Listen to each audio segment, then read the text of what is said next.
Bonjour, Stanley pour Journal 77. Je suis devant le gymnase David Douillet à Couvray pour Place à l'emploi, le rallye emploi du Val d'Europe. Alors aujourd'hui, on a 90 stands qui sont représentés. On a des offres d'emploi très importantes. On a énormément, on a pratiquement 63% des entreprises représentées qui viennent du Val d'Europe.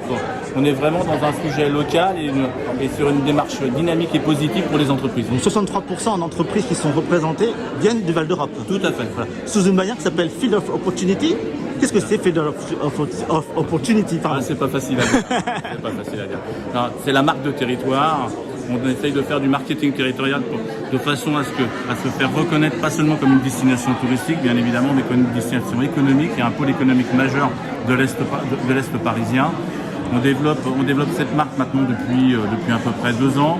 On a beaucoup de partenaires et d'ambassadeurs et il y a une montée en puissance. Et quelque part, c'est aussi une façon de fédérer un travail collectif, une vision du territoire économique avec une vision aussi de l'habitat et une ville de proximité. Et comme je le citais tout à l'heure pendant le discours, une ville nature aussi parce qu'on y tient énormément.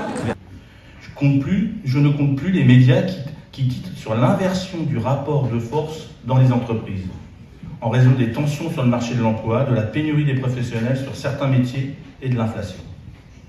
La Covid et la crise économique ont généré une modification des aspirations des salariés. En recherche de meilleurs salaires, des conditions de travail, d'un partage plus équilibré entre vie professionnelle et vie personnelle, à travers notamment la pratique du télétravail, ainsi qu'une réduction des trajets domicile-travail. Val d'Europe Agglomération n'échappe pas à la règle, et bien que l'attractivité et le rayonnement du territoire en tant que pôle économique de l'Est francilien ne soient plus à démontrer, après 2 années difficiles, la reprise de l'activité a été remarquable en 2022. Surtout dans le secteur du tourisme, première filière économique du territoire qui affiche une année record de fréquentation. Les chiffres en témoignent. 7000 entreprises, dont 1000 ont été créées en 2022. 45 000 emplois, plus 28% en 10 ans. Une baisse de 10% du nombre de demandeurs d'emploi en 1 an. Les atouts du Val d'Europe pour attirer les talents sont nombreux. Un tissu économique qui se diversifie au-delà du tourisme. L'équation 1,2 emplois par actif qui favorise la recherche d'emploi à proximité du domicile. 32% des actifs vivent et travaillent sur le territoire du Val d'Europe. Une qualité de vie plébiscitée par les habitants grâce à son positionnement de ville nature. L'activité économique du territoire est dynamique, mais comme partout en France, les candidats sont difficiles à trouver dans de nombreux secteurs d'activité comme l'hôtellerie, la restauration, le transport, le bâtiment, la santé et le numérique.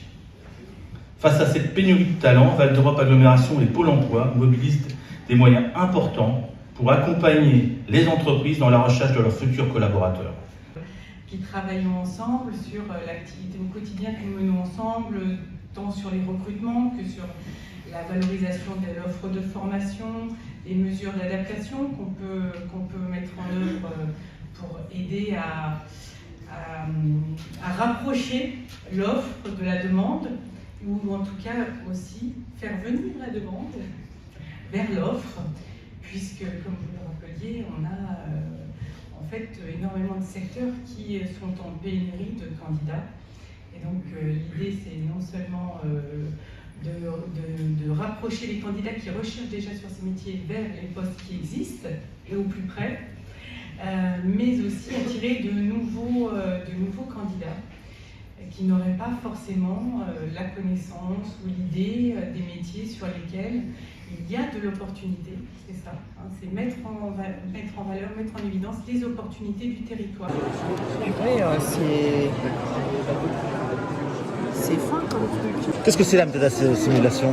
Donc c'est une méthode où on ne va pas faire appel à l'expérience professionnelle des gens, enfin on ne va pas leur demander leur CV, mais on va se baser sur leurs aptitudes qu'ils ont pu acquérir dans leur expérience professionnelle diverse ou bien dans leur expérience personnelle et qui leur a donné des aptitudes dont ils n'ont pas forcément conscience.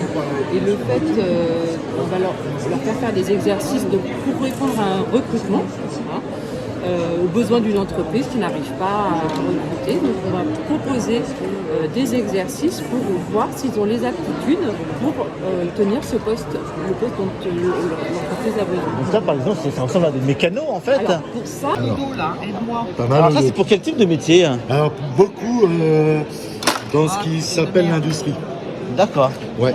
C'est pour mesurer. Alors l'une des habiletés qu'on mesure ici, c'est précisément la dextérité et le montage. Hein.